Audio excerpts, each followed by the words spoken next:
There's no feeling quite like it, is there? Just sitting down and just scrolling through a good book.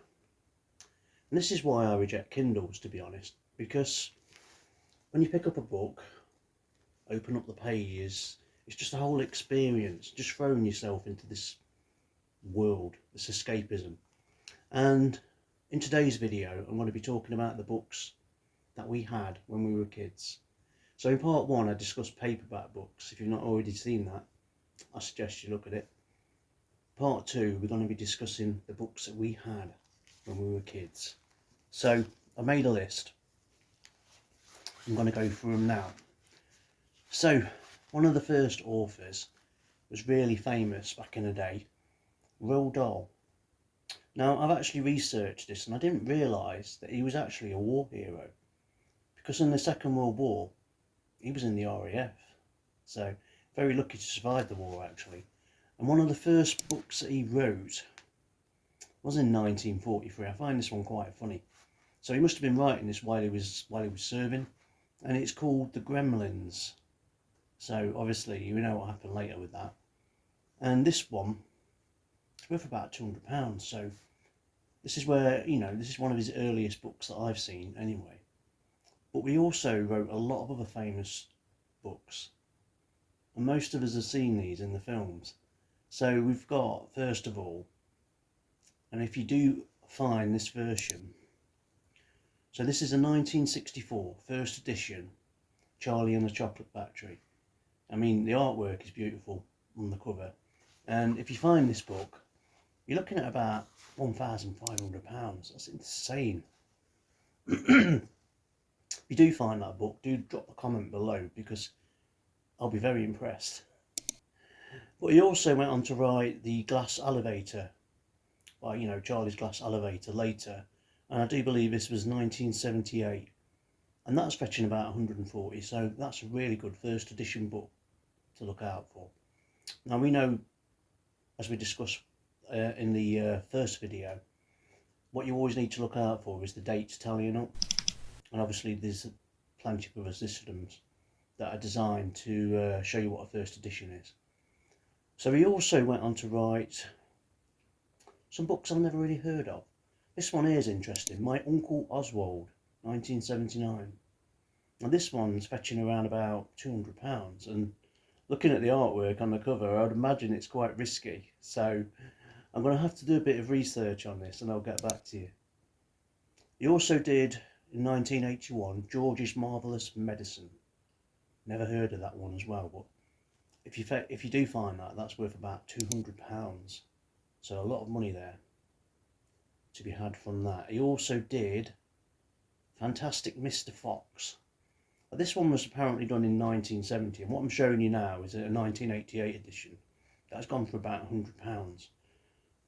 I'm not seeing any examples of the 1970 edition, so I reckon that must be, bordering on about 300. So we're just guessing there.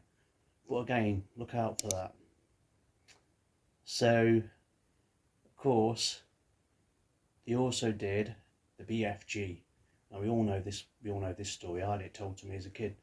So this one is fetching around about 135 now, if you find that. And looking for the 1982 edition.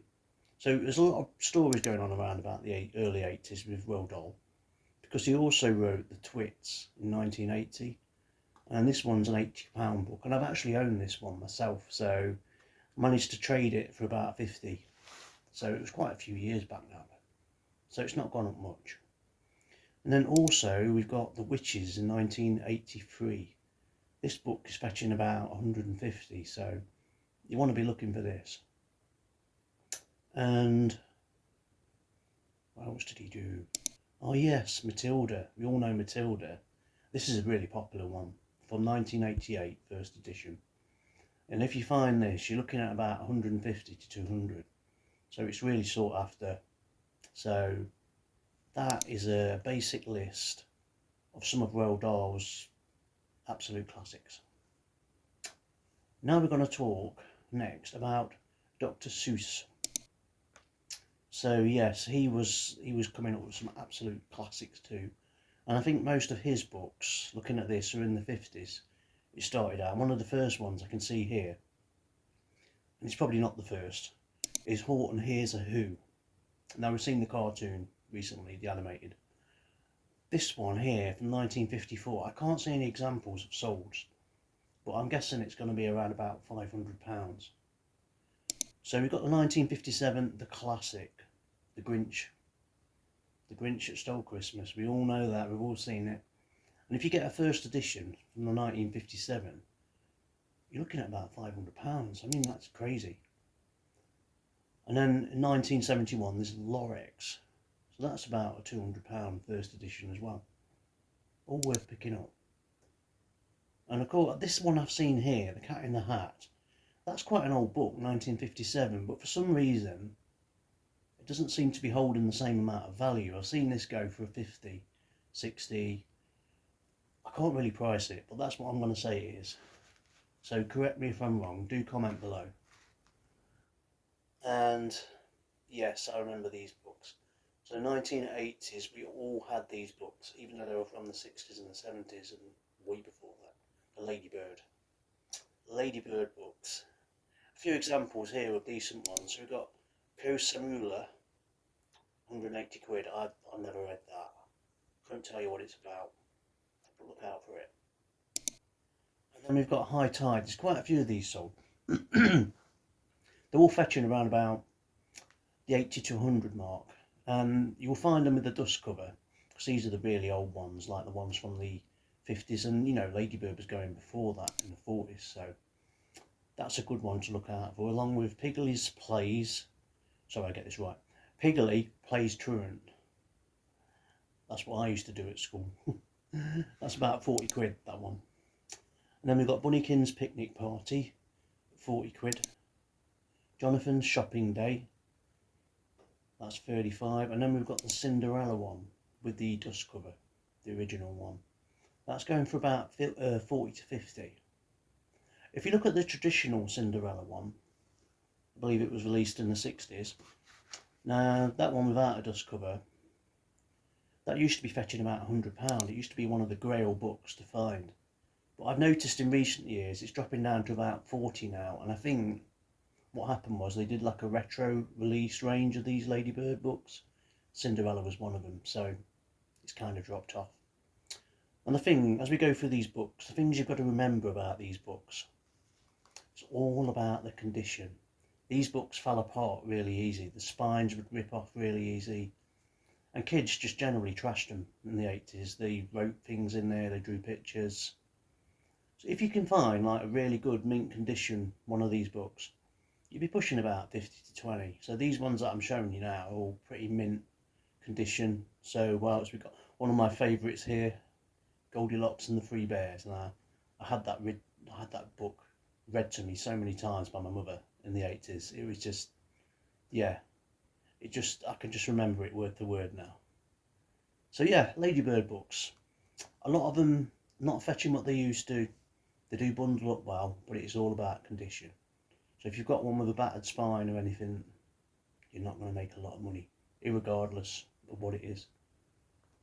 Moving on. Raymond Briggs. Only a couple of these to go through. So I remember the iconic Snowman animated TV program come out at Christmas, and I was so excited in the 80s. And these ones aren't fetching a lot of money, to be honest. So the Snowman is 1978 book, first edition, you're looking at 30. And the other one that I can see here is Father Christmas from 1973. That's a little bit more. It's around about the 40 mark, give or take, give or take. So who else have we got to discuss? Enid Blyton. Now this book was primarily, most of these were 50s to 60s. That's where the money's at. So I'm going to put a few examples up here. The most classic, of course, is The Secret Seven. We all know that story. That book's still being produced to this day. So there's been so many different versions of it, it's unreal. But if you find a genuine first edition, you're looking at good money, very good money. And also there was the Mallory Towers series. These books, again, they're fetching some serious money. So got to be first. It's got to be in good condition. Even if it's a little bit beat up, if it's a first edition, you're still going to be commanding quite high values on these books. So, we've got A.A. Milne, and this is a difficult one for me to talk about. I remember Winnie the Pooh books and Tales of Christopher Robin and all that as a kid. These books, though, were brought out way before the 80s. We're talking like early 1900s, well, 1920s, around about that time period. These books now are really hard to find, the first editions, but if you do find them, you're looking at £300 or £400 per book. Now, most of them won't have the dust covers, because a lot of the dust covers from that time period just simply fell apart. You know, we're looking at like nearly 100 years old, these books are. So, if you do find one with a good dust cover, do let me know, and I might do a deal with you. Not really, can't afford it. Yeah, so yeah, A.A. Milne, great books. Going back even further, we've got Beatrix Potter, Jemima Puddled Up. Remember those stories? Now, these books, I can't believe it, they date back to the early 1900s, pre-World War One. I didn't even realise it was that old. So again, it's about finding a book with a dust cover, good condition, and you're going to be talking £300 or £400. A lot of the later releases, they don't really do it. Sometimes you see some of the box sets that do quite well, but in general, you're going to be very lucky to find these. If you do, then let me know. Finally going to talk about pop-up books, because I love these. First one, Haunted House. I remember this book so well. Really creepy book, really exciting. Problem with these, a lot of them are broken, so trying to find one that's not damaged or broken is a real task. So 1979 this one was released. It's worth about 50 quid if it's in good condition. So also we've got from 1983, we've got The Goblins. I remember this one, it's about 35 quid now. Again, good condition, that's what you're looking for. So we've also got Fungus the Bogeyman in 1992. This is quite a popular one. This one's racking at around about 25 to 30. So again, if you see it, just pick it up. Pick it up. Look out for the condition though. What surprised me though is some of these modern pop-up books are doing extremely well. So we've got The Raven. You know the story of The Raven, Alan Edgar Poe. Well, there's a pop-up book in 2017 that's fetching around about £40 now and climbing. I always like it when they're actually climbing in price. That's a really good one to look out for. 1993, you've got The Nightmare Before Christmas. So this pop-up book's, it's averaging around about 30. It doesn't tend to move. I would say at Christmas you'd get a little bit more though. What else? We've got Hogwarts. Yeah, so Hogwarts did one in 2018, Harry Potter one, and this is fetching about 20 to 30. So it's kind of, Harry Potter's dropped off a little bit at the moment, but it may rise in price if it's a new release film or whatever. This one here though seems to be doing quite well. I noticed loads of these and they all seem to sell, and the sell-through rate's about 40 to 50, and it's Tintin Explores the Moon. My little cousin had this. I was a little bit too old. I was about 15 in 1992. But still, yeah, it was a really good book. And, you know, if you look out for it, I've seen some people listing them for £100. So, yeah, that's everything. I think I've covered everything. Very soon, I'm going to be covering hardback books. That should be interesting because there's a lot of money to be made in first editions. I'm going to be looking at sports books too. So in part 3, I think I'm going to go for sports books first of all. So if you like the video, do subscribe to us because we put in a lot of work in. And thanks for watching. See you later.